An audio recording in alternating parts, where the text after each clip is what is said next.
Nous reconnaissons ta gloire. Et nous voulons apprendre, Père, à nous mettre de l'eau. Parce que c'est toi.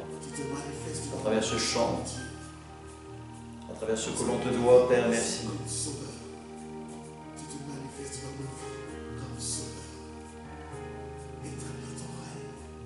Oh Jésus, oh Yeshua, à notre Emmanuel.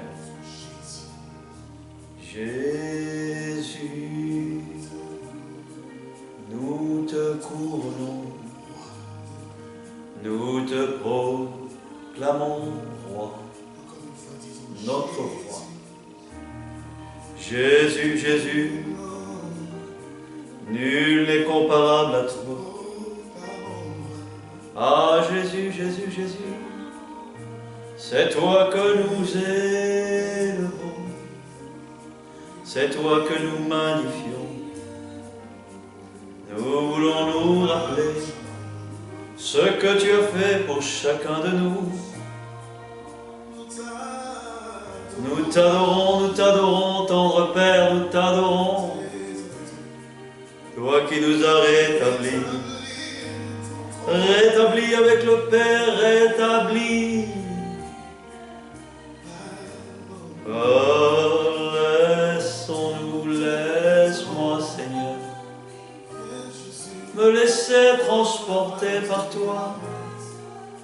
C'est d'être devant ta face, à cause de la croix, à cause de la croix. Il n'y a rien d'autre que la croix. Me souvenir, me rappeler que c'est toi le roi, que c'est toi le roi, et que je l'aime.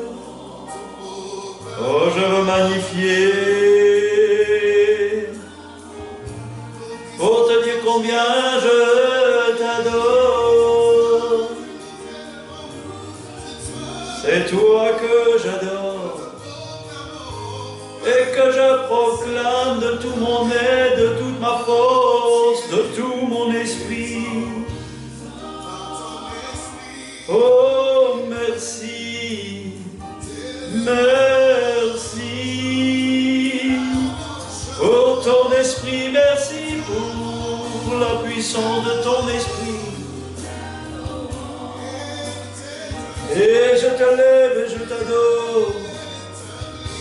On ne peut que rester bouche bée devant la majesté, devant le roi, devant la seigneurie.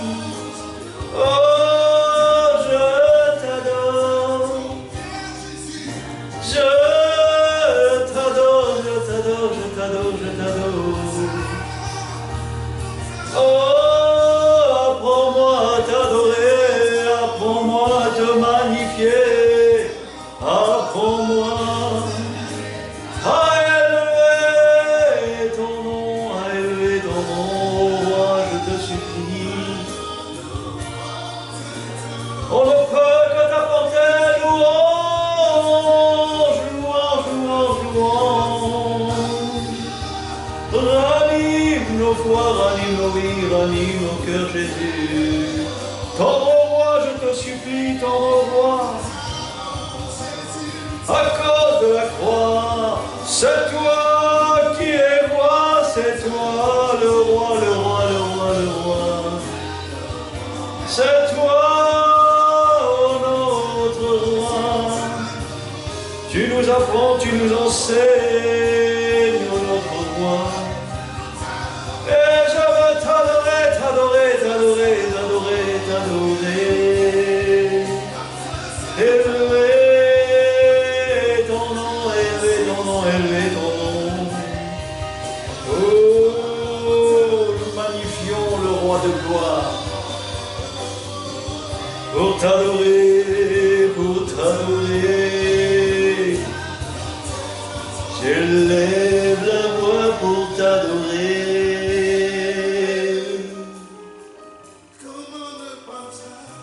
Comment, oui, comment ne pas t'adorer?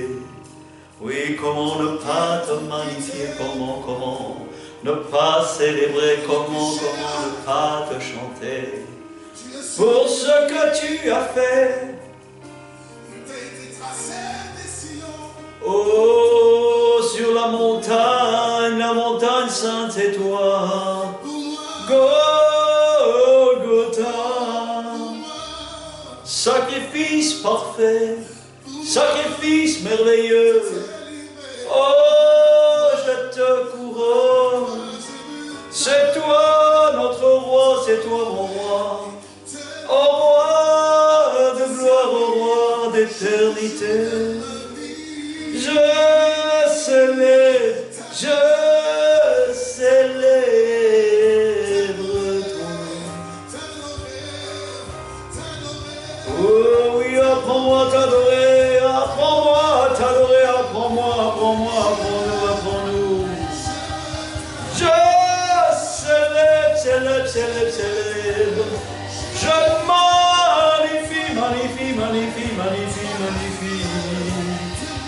Lui qui est roi, seul le roi permet à ses sujets d'entrer en sa présence. Oh, je magnifie,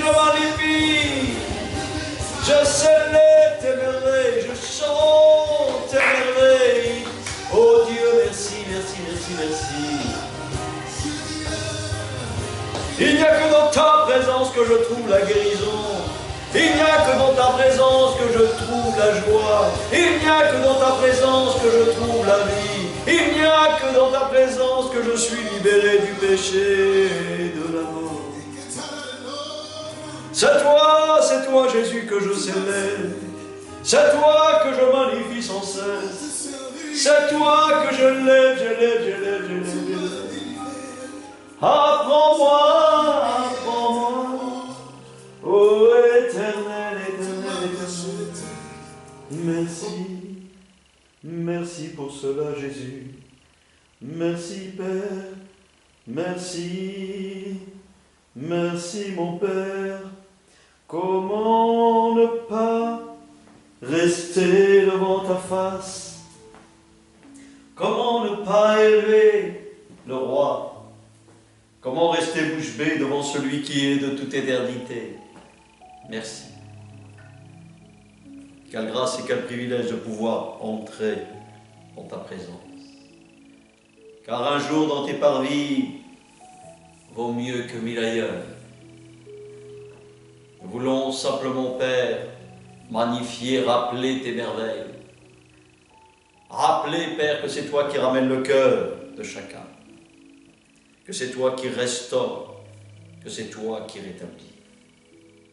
Père, je te loue et je te célèbre de tout ce que tu es, de tout ce que tu as fait. Ah Seigneur, merci. Comment ne pas te célébrer? Comment ne pas le célébrer? Et comment ne pas entrer dans la lecture? Comment ne pas rentrer dans cette lecture? Comment ne pas révéler ou faire mouvoir la lettre, le Verbe qui s'est incarné? Ah, quelle grâce! Quelle grâce et quel privilège de dire le Verbe, ô Yahvé, incarne-toi. Ô Yahvé, simplement, je veux être Seigneur près de toi, être enseigné par toi, et faire en sorte, Père, que mon cœur vibre pour toi, et que je célèbre sans cesse, afin que je puisse bouillonner à l'intérieur de moi-même, à travers des vers, à travers des poèmes, à travers des cantiques, à travers des hymnes. Inspire-nous des chants nouveaux. Inspire ton peuple, inspire chacun qui s'approche pour recevoir de ton esprit, pour recevoir de ta bracha, pour recevoir de ta bénédiction. Ô Père, merci à travers le Fils, à travers ton incarnation, à travers de tout ce qui t'est cher, pour te ressembler, pour tendre à te ressembler. Me souvenir que c'est toi qui m'as créé. Me rappeler, Père, que c'est toi qui peux me faire naître par cet esprit. Esprit de Dieu, Esprit de Jésus, Esprit Saint, merci de pouvoir être là et simplement élevé, magnifié, zélé, être rempli de zèle, rempli de force, rempli de courage, animé par le verbe de cette parole. Changer, produire, reproduire chacun. Et ouvrir, Père, ton livre. Ah Seigneur, quel privilège de pouvoir rentrer dans ce livre et de pouvoir te chercher, car qui te cherche te trouve. Et quand on te trouve, on veut, Père, être possédé de toi, possédé de ton esprit. Alors, Père, merci, qu'il en soit pour mes frères, mes sœurs, pour moi-même, et à quiconque entend ta parole, se laisse, oui, convaincre, parce que toi, Père, tu fais une œuvre par laquelle tu commences à nous réveiller. Éveille nos âmes, éveille notre attention, éveille l'attention à l'écoute de cette parole. Cette parole qui donne la vie, cette parole qui donne le sens, cette parole qui nous ouvre l'intelligence et qui nous permet, Père, d'être en communion avec toi. Ô Dieu, ô Yahvé Elohim, El Shaddai, ô Dieu grand et puissant, ô Dieu merveilleux, ô Dieu de victoire, ô Dieu trois fois saint, je célèbre ton nom et je dis simplement, je couronne et nous couronnons pour tous ceux qui ont confiance en toi, pour ceux et celles qui désirent voir ta gloire. Si l'on te fait confiance, on verra ta gloire. Père, merci pour le Verbe. Merci, Père, d'être une créature à ta ressemblance et tendre à cette ressemblance. Merci pour ce jour et grâce te soit rendue de rappeler aujourd'hui ce que Dieu nous donne au travers cette parole. Qu'est-ce qu'un fils de Dieu? Qu'est-ce qu'un héritier d'un fils? Et nous allons voir ensemble quelques passages qui vont nous permettre vraiment d'approfondir.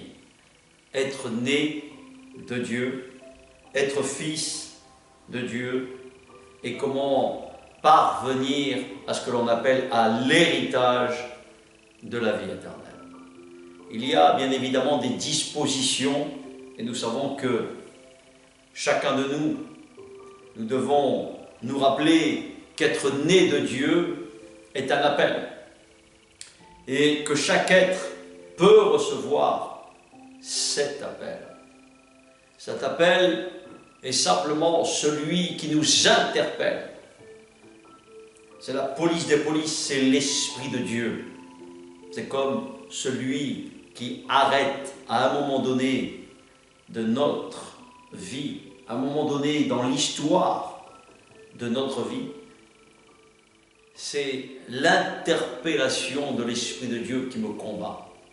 L'interpellation de Dieu qui m'appelle. L'interpellation de Dieu va nous amener à changer d'attitude, va nous amener à changer de comportement. Et comprendre que simplement la foi, elle ne peut que venir de ce que l'on entend. Et ce que l'on entend vient de la parole. La parole qui s'est faite chair, la parole qui s'est révélée, la parole qui donne le sens, la parole qui donne la vie et qui donne l'héritage, qui est la vie éternelle. Nous savons que rien n'est acquis. Nous savons que nous devons être enrôlés comme de bons soldats par l'interpellation de l'Esprit de Dieu, le vent de l'Esprit qui souffle, et vraiment, à un moment donné, prendre au sérieux le vent de l'Esprit. Le vent de l'Esprit qui simplement interprète celui qui a donné sa vie, celui qui s'est donné à Golgotha, celui qui rappelle à travers la montagne sainte, Moshe Rabbeinu, Moïse, qui a donné ses lois, qui a donné ses commandements, qui a donné ses instructions. Et nous voulons nous rappeler que depuis, nous avons besoin de cette Shekhinah, de cet Esprit de Dieu, de cet esprit d'obéir, de cet esprit qui nous permet de pratiquer, de cet esprit qui nous permet de vivre la réalité au quotidien pour être des fils adultes, matures, faits simplement un Christ, un oint de Dieu, pour lequel Dieu insuffle ce souffle, donne ce souffle, et nous permet à chacun de comprendre comment changer, comment bâtir, reconstruire sur de vieilles ruines que nous sommes. Par nature, chacun est une vieille ruine. Et nous voulons nous rappeler que celui qui bâtit, c'est lui. Sinon, c'est en vain que nous bâtissons. Bâtir sur le modèle, bâtir sur le seul modèle à mettre.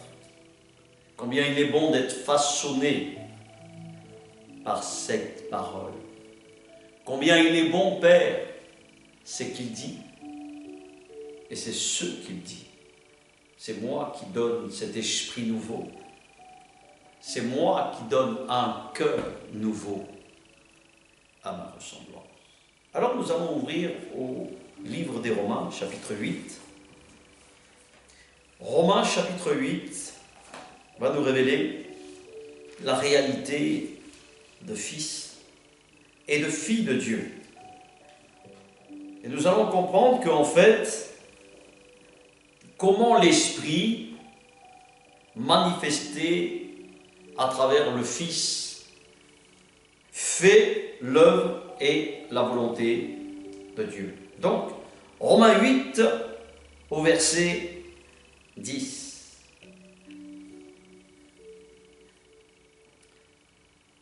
Si, par contre, le Christ vit en nous, ou en toi, ou en moi, par son Esprit, vous êtes devenus des êtres humains nouveaux.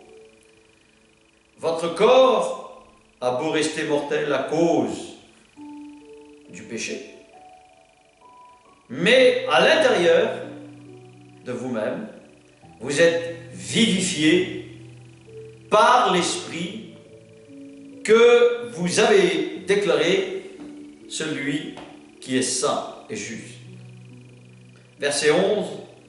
Et si l'Esprit de celui qui a ressuscité Jésus d'entre les morts habite en vous, alors celui qui a donné à Jésus cette vie nouvelle fera aussi revivre vos corps mortels par son Esprit qui demeure maintenant en vous. Donc là nous voyons une chose, c'est Christ, l'Esprit de Christ, l'Esprit Saint. L'Esprit Saint qui fait que simplement nous redevenons à l'intérieur de nous-mêmes et nous comprenons que quand cet Esprit nous habite, nous avons quelque chose qui change. Et ce quelque chose qui change est ni plus ni moins le commencement, l'émergence de la vie qui commence pour le futur. Et cette vie à l'intérieur de nous-mêmes, elle vivifie, elle sanctifie, comme nous le savons chacun, l'Esprit est saint de Dieu. Et il ne peut pas avoir d'autres caractéristiques que d'être saint. Et nous comprenons qu'il vivifie. Vivifie simplement notre esprit. Parce que nous sommes sauvés dans l'esprit et non dans l'âme. Et là, nous comprenons que l'âme est simplement le maillon intermédiaire qui est rebelle, orgueilleux, prétentieux, qui est fermé. Et si l'habitation de l'esprit, l'habitation de cet esprit qui nous permet d'être animés par celui qui sanctifie, par celui qui nous reprend, par celui qui nous aide, par celui qui nous fait comprendre l'Écriture, qui nous révèle l'Écriture, qui nous ouvre l'intelligence à cette parole de la manière dont nous pouvons la lire.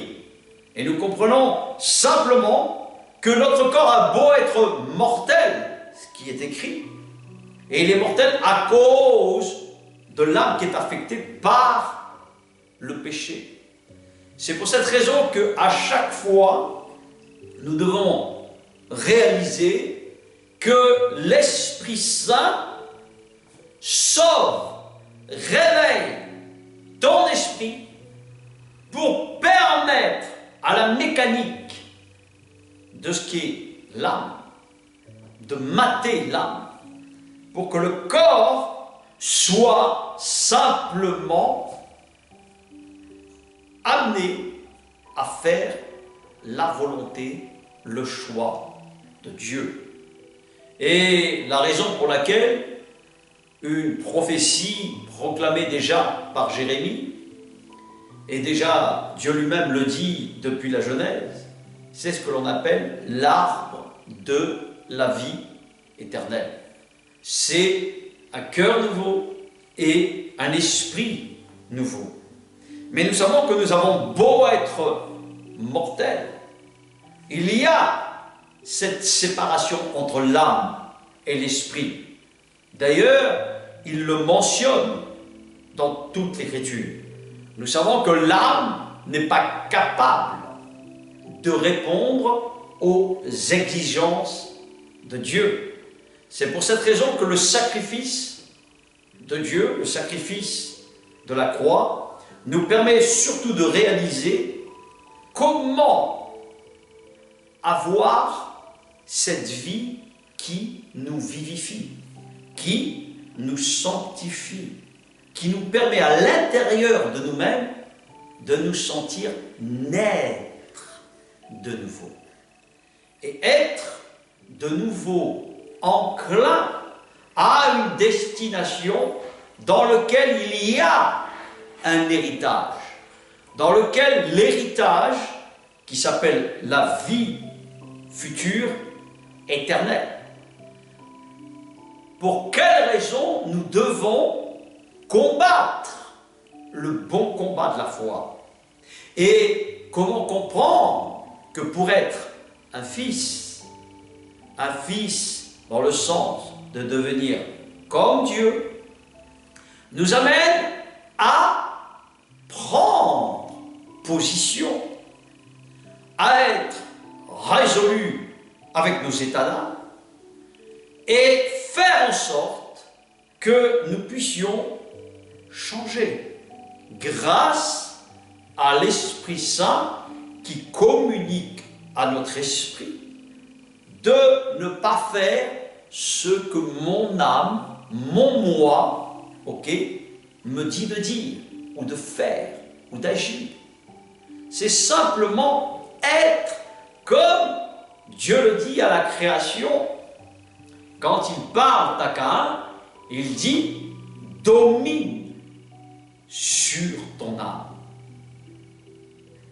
La raison simple, la raison où Jésus évoque « ne savez-vous pas que toutes les pensées de l'âme sont pour la plupart impures ?» Elles ne peuvent pas être pures puisque d'où viennent les mauvaises pensées, les adultères, les fornications, le mauvais caractère, l'avarice. D'où viennent toutes ces choses? De votre cœur. En fait, de ce qui fait en sorte d'être inspiré. Et nous savons que l'âme a des inspirations contraires à ceux de l'exigence de l'Esprit Saint. Et l'Esprit Saint ne peut faire que simplement vivifier à l'intérieur de nous-mêmes, de nous prendre et de métamorphoser, ok, ce cœur dans lequel les inspirations mauvaises sont soufflées simplement par Dieu notre Créateur à travers notre esprit pour nous permettre de changer d'attitude, changer de caractère, tendre à cette maturité pour devenir un fils et fille de Dieu. Et tel qu'il le mentionne, nous savons que notre corps mortel, notre âme qui est mortelle, notre nefesh, qui n'est ni plus ni moins qu'être un être vivant et rien d'autre, qui doit et qui est destiné par le péché, par la désobéissance, qui est la mort.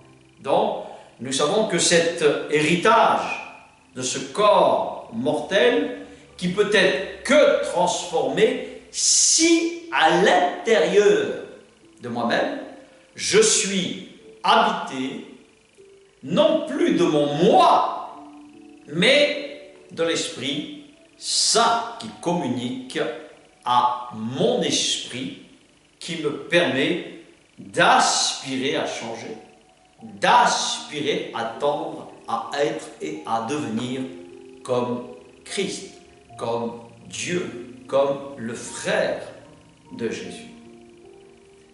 C'est pour cette raison qu'il dit, à l'intérieur, vous ne pouvez qu'être vivifiés parce que vous avez, et vous savez, qu'il n'y a que l'Esprit Saint qui peut vous déclarer juste, parce qu'il vous a réveillé l'esprit. Éveille l'esprit et non l'âme. L'âme n'a pas envie d'écouter puisqu'elle est affectée et rattachée à ce que l'on appelle à la glaise, à la terre. Et nous savons que la glaise ne peut pas réaliser le ciel, ne peut pas réaliser en fait que Dieu est son créateur. Il n'y a que simplement le souffle à qui j'appartiens, à la lumière à qui j'appartiens, que je peux me tourner vers lui et dire quand je tourne les regards vers lui, je suis rayonnant de sa vie, de sa lumière, de sa luminosité. Et là, nous voyons très bien qu'à chaque fois, l'Écriture déclare « Et si l'esprit de celui qui a ressuscité Jésus d'entre les morts habite », voilà, c'est une habitation à l'intérieur de nous-mêmes. Alors, celui qui a donné Jésus, une vie nouvelle entre en nous et fera au dernier jour lors de l'apparition de Dieu, lors de l'apparition du roi, de celui que nous proclamons et que nous disons il est roi, que nous couronnons, fera revivre, voilà, ce qui était mortel à l'immortalité par son esprit, mais il doit demeurer en vous.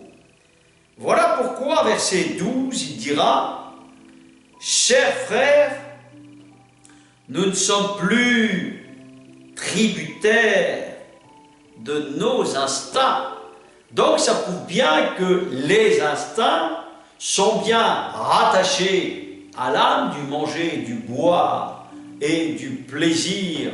Simplement, comme il est écrit dans le livre de Timothée, nous savons que plus les temps se rapprochent, plus le temps de celui qui doit revenir, de Dieu, le roi, de Jésus, qui doit revenir, nous savons qu'il se presse une atmosphère où l'on voit que le plaisir prend plus de place. Ça en fait partie. La misère, les problèmes, les épidémies, les cataclysmes, les tremblements de terre sont de plus en plus menaçants. Et bien évidemment, le plaisir est quelque chose où le livre de Timothée, Dieu explique cela en disant que le plaisir deviendra une grande publicité. Pourquoi une grande publicité? Parce qu'ils préféreront le plaisir plus que Dieu, plus que la présence de tout ce qui est saint, de tout ce qui sanctifie. Et là, nous voyons très bien, il dit, si nous avons des obligations, ce n'est pas envers l'homme livré à lui-même. Nous ne sommes plus obligés d'accomplir ce qu'il exige de vous. Si vous continuez à suivre ses impulsions et à le laisser régner en vous, vous marchez vers la mort. Par contre, par la grâce et par la puissance de l'Esprit Saint, vous livrez à la mort les actes mauvais que vous accomplissez dans votre corps charnel. Vous vivrez réellement. Car ceux qui se laissent diriger par l'Esprit de Dieu, voilà, Montaigne, sont fils de Dieu. Donc on voit très bien que tout ce qui est en rapport avec mon moi, avec mes instincts, nous conduit à la normalité de devenir mort. Et qu'est-ce qui fait qu'en fait, je peux être réveillé lors de l'avènement du roi, lors de l'avènement de la fin, de toute chose, de tout être? Nous savons que c'est le tampon de l'Esprit Saint. C'est cet esprit qui a fait qu'un jour j'ai pris conscience du conscient de Dieu. Et en devenant conscient de Dieu, je comprends simplement que Dieu m'appelle à devenir, à tendre et à faire en sorte que je devienne un être nouveau qui tend à une nouveauté de vie et qui fait en sorte que j'oublie tout ce qui est derrière moi. En fait, le verbe être, c'est être. Ce n'est plus ce qu'il y a derrière, c'est être. Ce n'est même pas ce qu'il y a devant, parce que encore ces choses ne sont pas là. Et c'est pour cette raison que dans le temporaire, dans les jours que Dieu m'accorde, je dois comprendre que la temporalité est ce que l'on appelle le temps, c'est-à-dire la mesure de capacités qui sont restreintes, qui sont limitées, qui me limitent. Et dans cela, je dois comprendre, celui qui est éternel revient à dire, il est être. Il est. Donc, si je veux comprendre comment il est, je dois naître de cet esprit. Je dois comprendre la dimension de celui qui est, qui s'appelle être.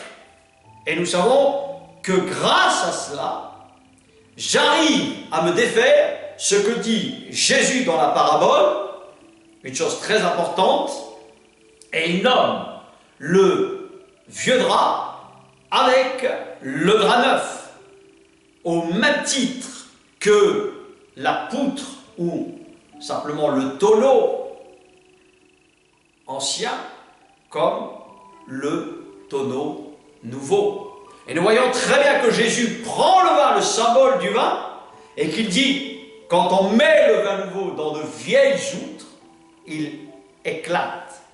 Et quand il va simplement là où il y a le tonneau nouveau, le tonneau neuf, il se garde. Donc c'est pour cette raison que le parallèle que Jésus donne, nous comprenons que ce parallèle qu'il donne, il le donne simplement pour nous rappeler que tout ce qui est ancien doit être défraîchi, doit tomber en pourriture.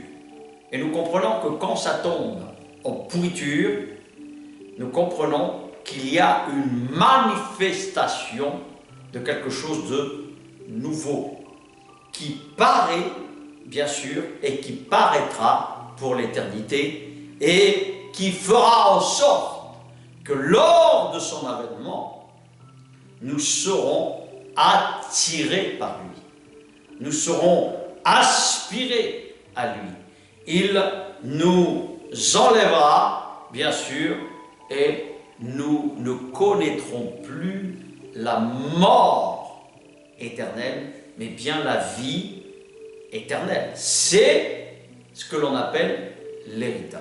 Donc, quand nous lisons bien le texte, nous comprenons que grâce à l'Esprit de Dieu, grâce à l'Esprit Saint, grâce à l'Esprit de Jésus, nous pouvons éteindre tous les traits enflammés de tout ce qui est de l'âme, de ses instincts, de ses plaisirs, de ses ambitions, et faire en sorte de servir les intérêts de Dieu, de son futur royaume.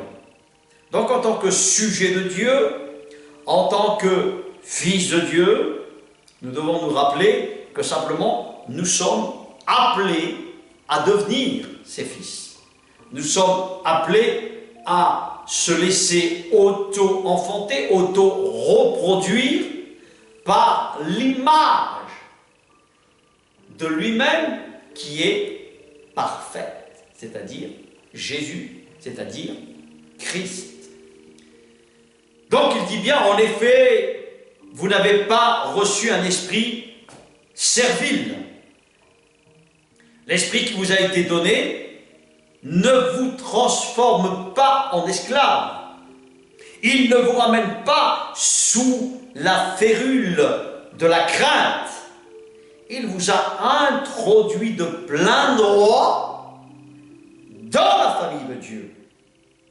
Et il a fait de vous des fils et des filles adoptés de Dieu, ce qui nous permet de l'appeler Père, mon cher Père. C'est encore l'Esprit Saint qui atteste à notre esprit. Oui, tu es, pour commencer, un enfant de Dieu, pour devenir un adulte, pour devenir un fils de Dieu. Voilà simplement ce que Dieu dit. Et nous comprenons qu'à partir de là, enfants de Dieu, mais alors nous sommes aussi, quand nous parvenons simplement un Christ en nous, une maturité de cet esprit qui nous permet de comprendre la résurrection qui est l'héritage à être dans le royaume de Dieu. Donc nous comprenons que nous aurons donc part, c'est ce qu'il dit au verset 16, à tous les trésors de Dieu, exactement comme le Christ. Et tout ce que Dieu donne à son Fils sera aussi notre, sera à nous. Oui, si maintenant, à partir d'aujourd'hui, vous commencez à être opéré, vous vous laissez opérer, vous vous laissez convaincre, nous sommes unis à lui.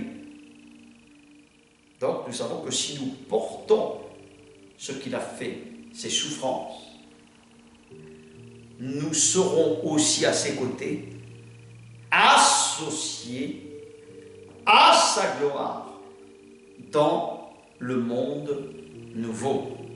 Et oui, dans le monde futur, dans tout ce qu'il va recréer. Mais nous savons que l'appel de Dieu, l'appel au salut, n'est ni plus ni moins qu'à travers cet esprit qui nous interpelle, comme je viens de te le dire depuis le début. Il interpelle, il est la police des polices, il est celui qui vient nous convaincre. Il est celui qui nous interpelle, qui nous presse. Et en même temps, nous savons que quand il nous presse, c'est pour notre bonheur, parce qu'il nous a convaincus de péché, de justice, d'équité et de jugement éternel. Donc nous comprenons qu'il y a un jugement.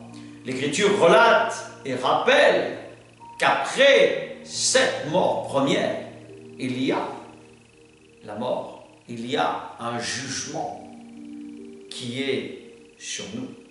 Et nous savons que nous sommes tous destinés, en tant qu'êtres des âmes simplement mortelles, nous conduit à la mort et simplement à ne plus exister. C'est pour cette raison que l'interpellation de l'Esprit de Dieu communique à notre esprit, réveille notre esprit, pour que nous comprenions et nous saisissions surtout qu'être né de Dieu n'est pas quelque chose d'anodin, mais nous amène à traduire en actes et surtout, je dis bien surtout, à travailler à l'écoute de ce que dit Dieu et d'obéir à ce qu'il dit pour pratiquer et vivre ces choses. Donc, nous comprenons qu'à chaque fois l'Écriture nous rappelle qu'il y a un travail sur nos âmes, sur nos instincts, sur nos plaisirs, sur nos ambitions. Et cela, l'Écriture traduit parfaitement qu'il y a des choix à faire. Et cela amène bien évidemment des souffrances. Christ lui-même, lors d'aller à Golgotha, il a lutté contre lui-même, contre son âme, contre son moi. Parce que le Satan sait très bien comment s'attaquer à nous, comment faire obstacle. Et il fait obstacle comment? Simplement par une chose, manquer la volonté de Dieu. Et nous savons que Jésus, à Gethsémani, il a pleuré et transpiré, rappelons-nous, des gorges de sang. Et nous voyons qu'il dit bien, non pas ma volonté, mais ta volonté. Et nous comprenons que le mandat de Dieu n'est pas une messe à faire, c'est-à-dire pour nous permettre le salut. C'est ce que Job dira aussi dans un texte où il dira « Mon Rédempteur est vivant ». Je sais, c'est une certitude. Cette certitude n'est ni plus ni moins que cette aspiration à aspirer à être comme Dieu ou devenir fils de Dieu est quelque chose dans lequel je me dois d'obéir.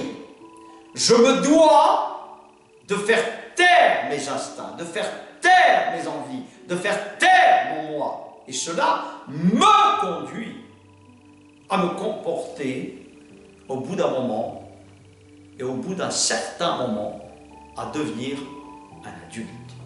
Prêt toujours, 1, à la mort physique, 2, à l'avènement du retour du Maître, lors de la dernière trompette, pour que les Christ, les fils de Dieu, se réveillent. Nous allons le voir ensemble. Verset 18, toujours dans Romains 8. J'estime d'ailleurs qu'il n'y a aucune mesure entre les souffrances de la vie que je peux avoir, donc qu'importe la vie que j'ai, elle n'est pas le plus important. Et la gloire à venir, qui sera bientôt révélée. Il faut avoir une longue vue pour parler comme ça. Et nous voyons que le livre de Romains, ce qu'il relate, il relate une chose très importante, puisque c'est Paul qui a écrit le livre des Romains. Quelque chose de très important, c'est d'avoir compris déjà le monde nouveau. Il a compris la gloire à venir. Il a compris toutes ces choses. C'est pour cette raison qu'il pouvait dire les souffrances que je peux avoir dans cette vie présente, à comparer de ce qui m'attend, elles en vaut et ça en vaut la peine. Et là, nous voyons très bien qu'il dit, en comparaison de l'avenir magnifique, que Dieu nous a préparé, les contrariétés de cette vie présente, moins que rien. Voilà. En comparaison de l'avenir magnifique que Dieu nous a préparé, les contrariétés de cette vie présente qui pèsent moins que rien. Et nous voyons que ce texte se relate et se calque et concorde de manière parfaite, où Jésus dira « Je m'en vais vous préparer une place ». Donc nous voyons très bien qu'il y a une place pour quiconque lui fait confiance, pour quiconque cherche le royaume de Dieu, cherche les intérêts simplement de vouloir faire face à son moi, faire face à ses ambitions, à ses désirs, à ses instincts, et chercher la pure volonté de Dieu et non ma volonté. C'est ce que Jésus, en tant que mandat pour aller à la croix, Dieu lui-même incarné, n'avait surtout pas et peut-être pas envie. Et nous voyons qu'il fait rage dans sa bataille. Il y a une souffrance. Et là, on voit très bien que l'incarnation de Dieu, le Fils, soumis, Jésus soumis, jusqu'à la mort, pour donner la vie, pour accorder le salut. À quiconque le veut, à quiconque lui fait confiance, à quiconque traduit en acte cette foi de Dieu. Il nous faut simplement traduire, produire ces choses, et non pas utiliser simplement la parole de Dieu comme un vent, un moulin à vent. Non, il nous faut que nos vies traduisent des fruits de repentance, des fruits dignes simplement de ne pas regretter, de ne pas vivre amérément, de ne pas vivre de manière haineuse, rancunière,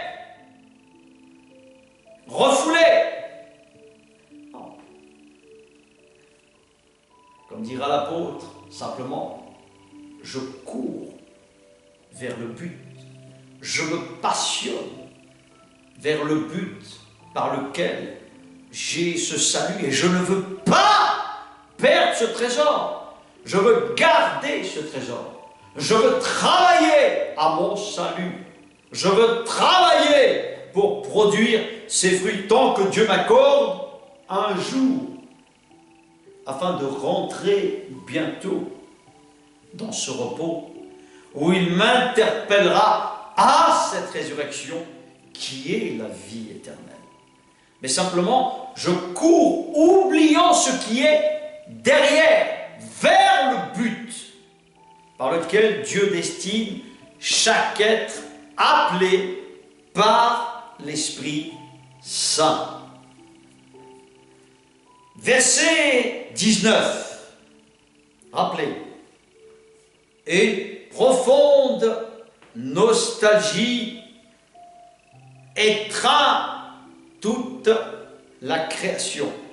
Écoute ça, c'est pour toi et pour moi ça. Elle attend avec un ardent désir la révélation de la gloire des fils de Dieu. Ben oui. Toutes les créatures aspirent à l'avènement de ce jour où Dieu manifestera la vraie nature de ses enfants. Car, verset 20, jusqu'à ce jour, la création livrée au pouvoir du néant, de la mort, tourne à vide.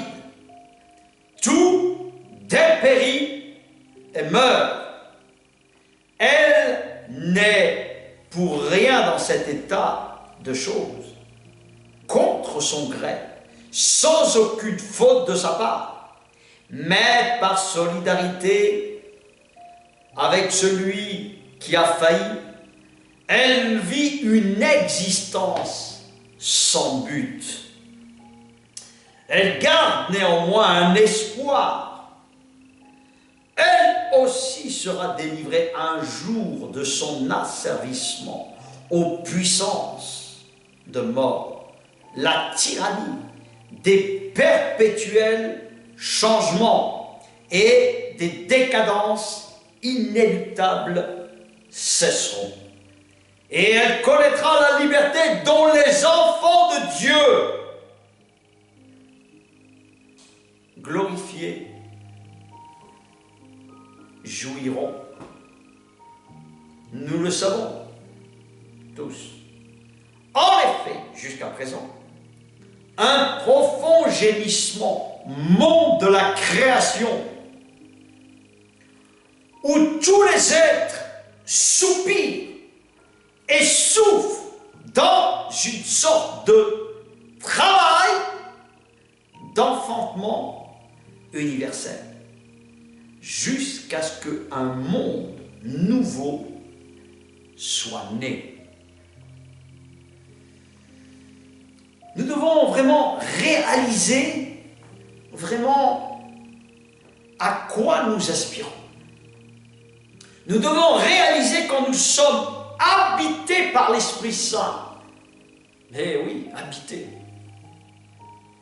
Que nous n'avons rien à attendre de ce monde, mais simplement faire ce que Dieu a mis à l'intérieur de nous-mêmes et atteindre le but en restant toujours dans la volonté de Dieu, de ses ordonnances, de ses commandements, de ce qu'il nous dit de sa volonté. Vous savez, chacun de nous, et tu dois comprendre, et je dois comprendre, que l'on peut s'écarter, que l'on peut s'égarer, que l'on peut se moquer. Mais reviens toujours vers le but. Cours toujours vers le but. Satan, l'esprit du mal, sera toujours là jusqu'à la fin. C'est un décret, il en est ainsi, puisque l'Écriture nous rappelle que le monde est sous la puissance du diable. Et tu dois être, et je dois être conscient que le mal est sous toutes les formes à travers chaque être qui vit, a des inspirations des ténèbres, du mal lui-même. Il en est de même pour moi aussi, si je m'en écarte, si je m'arrête, si je prends plaisir à ce monde. Je peux reculer, je peux perdre de la vitesse, mais simplement, il faut rester animé du zèle. Il nous faut être animé de la force de cet esprit qui nous rend courageux pour prendre les bonnes résolutions, les bonnes décisions. Et personne ne peut te dire ou me dire ce que je dois faire. Simplement Dieu, son Église, sa famille, sa communauté, la communauté des saints, sa famille, ceux qui appartiennent à sa famille, qui sont en capacité de maturité de pouvoir t'aider, de pouvoir te soutenir, de pouvoir t'aiguiller, de pouvoir surtout te nourrir. Mais premièrement, nous savons et nous avons tous besoin du lait de la parole. C'est le lait de la parole qui nous nourrit. C'est pour ça qu'il y a une raison qu'il dit « L'homme ne mangera pas de pain seulement naturel, mais de toute parole qui sort de la bouche de Dieu. » Donc, nous devons surtout, la priorité de notre salut, c'est l'espérance, en premier de la vie éternelle. Et en deuxième plan, rester dans le mandat de la volonté, en respectant Dieu, en honorant Dieu, et avoir comme point de fondation les commandements de Dieu. Rien d'autre. C'est pour cette raison que pour se faire appeler fils de Dieu, adopté de Dieu, tel que Romains nous l'explique, puisque Paul s'adresse à des hommes et à des femmes qui sont par nature des Romains. Et nous savons que ces Romains convertis font exactement ce que l'apôtre Paul enseigne.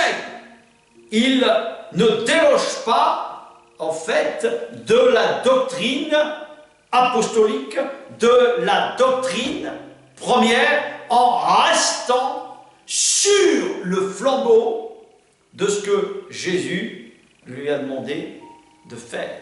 Et nous savons que Paul a été interpellé sous cette forme.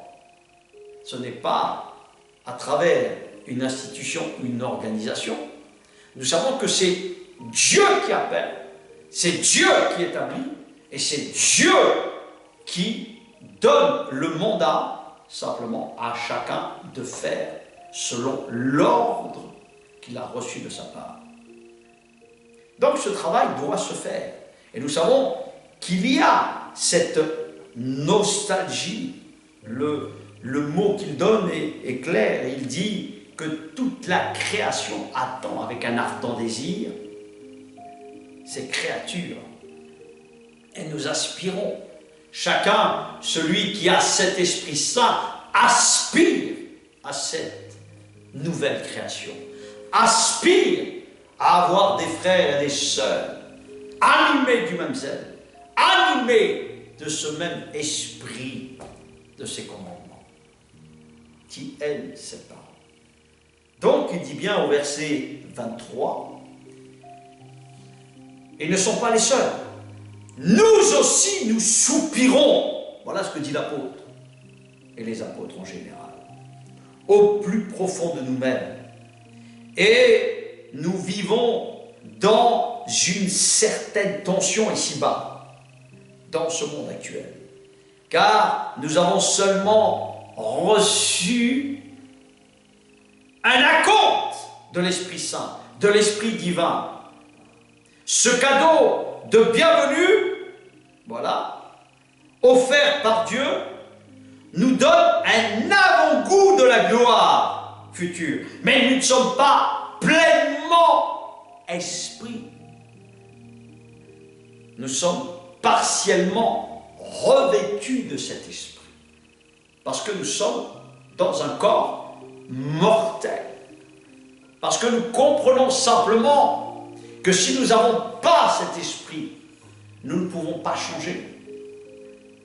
L'Esprit Saint nous pousse à changer de vie, à aspirer à autre chose qu'à cette vie. C'est cela, la réalité d'un fils de Dieu. C'est pas ça. Et Jésus n'a jamais promis et aucunement qu'il a dit que ça serait facile. Ça sera compliqué. Parce que c'est un vrai travail sur toi-même. Le revêtement de la compte de Dieu nous permet de réaliser comment les combats sont difficiles. Les luttes avec moi-même et avec mes concitoyens. Et le pire avec mes frères et sœurs ici-bas. Parce qu'il y en a tellement qui sont faux, qui sont hypocrites, qui sont lâches. La moindre épreuve, ils lâchent. Nous le voyons. Il faut croire ce que Dieu dit. Les premiers qui seront contre toi, contre Dieu dans ta vie, contre l'Esprit Saint dans ta vie, c'est ceux qui te sont proches. Même celle qui repose, ou celui qui repose sur ton sein, qui est juste à côté de toi. C'est ce que je dis sans cesse. L'ami d'aujourd'hui deviendra l'ennemi de demain. Mais je te souhaite que l'ennemi d'aujourd'hui soit plutôt l'ami de demain. Un ami de Christ. Un ami pour qu'il soit et qu'il comprenne que c'est la priorité envers et contre tout, d'aspirer à ce que Dieu nous demande. Donc nous voyons qu'il le dit bien à travers cet acompte. Il dit bien une chose importante.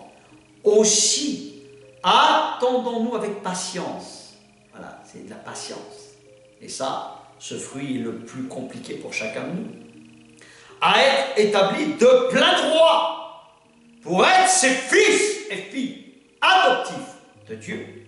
Cette condition de vrai fils entraînera aussi pour nous la libération totale et la transformation de ce corps en corps éternel que Dieu nous donnera. Nous sommes bien sauvés dès à présent, mais la pleine réalisation de notre salut est encore à venir. Elle est l'objet de notre espérance. Mais qui dit espérance, dit attend, dit espérer. Et espérer, nous savons, s'oppose donc à posséder, à avoir. En effet, ce que je vois réaliser, ai-je encore besoin de l'espérer? Non. Espérer, c'est se porter vers l'invisible, vers le monde qui nous attend. Et nous attendons la réalisation de nos espérances avec la patience. Voilà ce fruit qui persévère et qui nous permet de persévérer en toute confiance. Ce même esprit qui nourrit notre espérance nous soutient. Il nous prend en charge. Voilà, avec nos faiblesses, et nous aide dans nos limitations présentes. Il vient à notre secours, quand nous prions, quand nous l'invoquons, quand nous le supplions, parce que nous avons besoin de lui. De nous-mêmes, nous ne connaissons guère nos droits, et non, ni même, et encore moins nos devoirs. En nous approchant de Dieu, nous ne savons pas prier. Nous ne trouvons pas les paroles justes. Mais béni soit le nom du Seigneur par son Esprit Saint. Car il intervient et il plaide en notre faveur. C'est lui qui intercède en nous. Sans parole même, quelquefois. Simplement par des soupirs, par des gémissements qui montent du plus profond de nos cœurs, qui est une forme de prière. Et Dieu qui lit à l'intérieur de nous-mêmes, il scrute nos pensées les plus secrètes. Il comprend seulement son langage, le langage d'être habité par l'Esprit Saint. Il connaît ses aspirations. Il sait discerner le sens de ses soupirs. Car l'Esprit de Dieu, l'Esprit Saint, intercède avec notre esprit pour nous. Son peuple en harmonie avec la volonté de ses statuts de Dieu. Nous savons du reste que les intentions bienveillantes de Dieu sont à l'origine de tout ce qui nous arrive. Dieu fait concourir toutes choses en bien tous ceux qu'il aime et qui le respectent et qui l'honorent. Car c'est conformément à son plan et que nous sommes et que nous faisons partie de son plan au salut. En effet, ce que Dieu a enveloppé d'avance dans son plan d'amour, il les a aussi destinés depuis le commencement. Pourquoi faire? Pour que nous portions son image. L'image, la ressemblance de Christ. Il a décidé de faire d'eux des enfants de son peuple, au même titre que son propre fils, de les façonner. Voilà, façonner. Ça coûte d'être façonné. Ça coûte, parce qu'il y a des choses à laisser tomber. Il y a des choses où il faut prendre position. Pour qu'il lui ressemble, afin qu'il soit l'aîné, voilà. Qui c'est l'aîné? C'est Jésus. D'une nombreuse famille de frères et de sœurs. Ceux à qui Dieu a réservé d'avance une telle destinée. Merveilleux. Il les a aussi appelés à venir à lui. Ceux auxquels il a adressé son appel ont aussi été déclarés justes. Et ceux qu'il a fait accéder à cette justice et à cette vie nouvelle sont revêtus de la beauté, de la sainteté de Dieu que Dieu leur a accordé par la gloire de Dieu, céleste, divine, inaltérable. Que dire de plus? Si Dieu se place ainsi de notre côté, qui peut tenir contre nous? Il n'a même pas épargné son propre fils. En fait, vous le savez, il s'est sacrifié pour nous sauver tous. Comment ne nous donnerait-il pas aussi tout ce dont il désire nous combler? Qui osera encore accuser toutes ces questions? Et qu'il dit aux Romains, les élus de Dieu, par les exhortations qu'il annonce, Paul, Dieu lui-même les déclare justes et les acquitte. Qui pourrait les condamner? Celui qui a subi la peine de mort pour eux, c'est toujours le même, Jésus. Bien plus, vous savez que Dieu n'est pas mort, que Dieu ne peut pas mourir. Il a vaincu la mort pour toi et pour moi. Et vous savez que désormais il est assis à la droite. Il est cet avocat qui plaide notre cause. Il plaide notre cause. Qui peut s'interposer entre l'amour d'un tel amour, l'amour de Christ et nous? Personne. Ni même tes soucis et mes soucis, tes épreuves et mes épreuves, même quand nous sommes persécutés à cause de son nom, même si nous manquons de pain, d'habits ou d'argent, dit Paul, est-ce parce qu'il ne nous aime plus? Non. Quand nous sommes exposés au danger, ou même menacés de mort violente, est-ce le signe que Dieu nous abandonne? Mais non! Car l'Écriture nous rappelle et nous rapporte. Qu'est-ce qu'elle rapporte, l'Écriture? Qu'est-ce qu'elle rapporte? la prière de l'Écriture. Parce que nous t'appartenons, Seigneur, que nous avons le tampon de l'Esprit Saint et que nous aspirons à sa justice. Nous sommes journellement, en tant que fils de Dieu, enfantés, auto-enfantés de Dieu, en danger de mort. Et vous savez qu'on nous considère comme les vauriens, les balayures de ce monde, comme les brebis destinées à l'abattoir. Mais Paul dira, dans tous ses combats, celui qui nous a tant aimés, il est vraiment bien plus proche que vous ne le croyez de nous.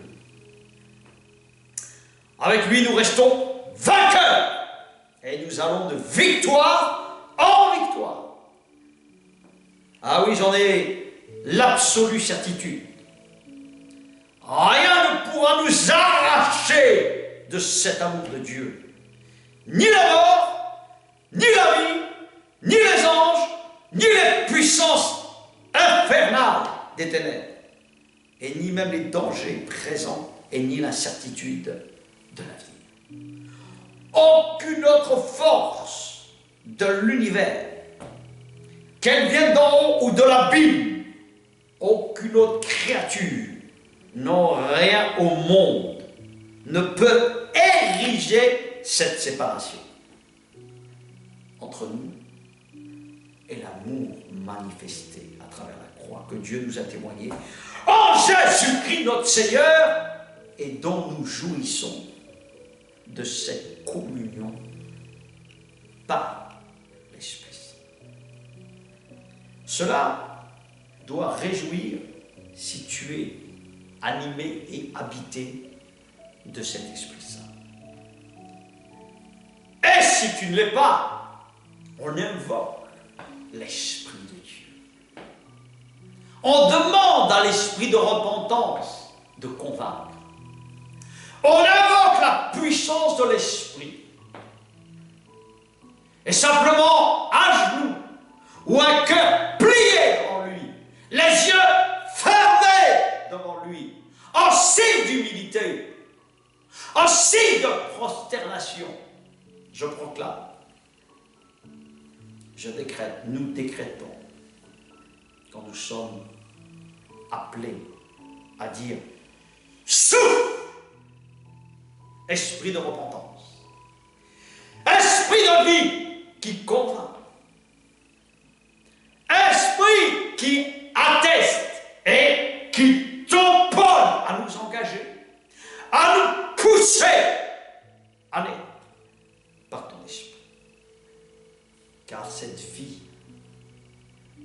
n'est rien à comparer de la vie éternelle que tu donnes à tes héritiers, afin que nous devenions et que nous participons pour que nous puissions vraiment te connaître. Quand nous lisons tous ces récits, ça doit nous inspirer. Ça doit nous inspirer à tendre. Ça doit nous inspirer à nous écarter de tout ce qui n'est pas de Dieu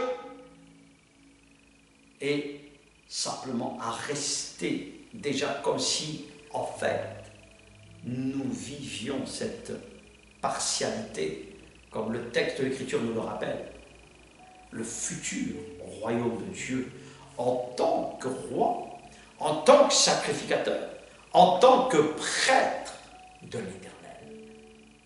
Chacun est appelé, s'il comprend ce que c'est, être habité par cet Esprit Saint, animé de cet Esprit Saint.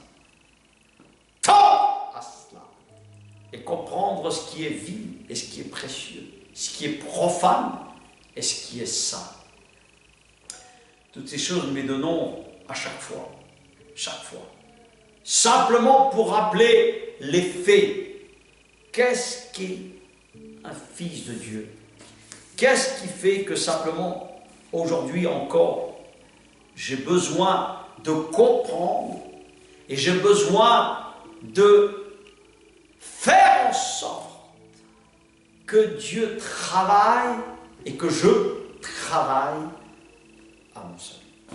Je bénis le nom du Seigneur, qu'il te bénisse, qu'il bénisse cette parole, qui ne revient jamais, jamais, bien évidemment sans effet, car elle parcourt la terre.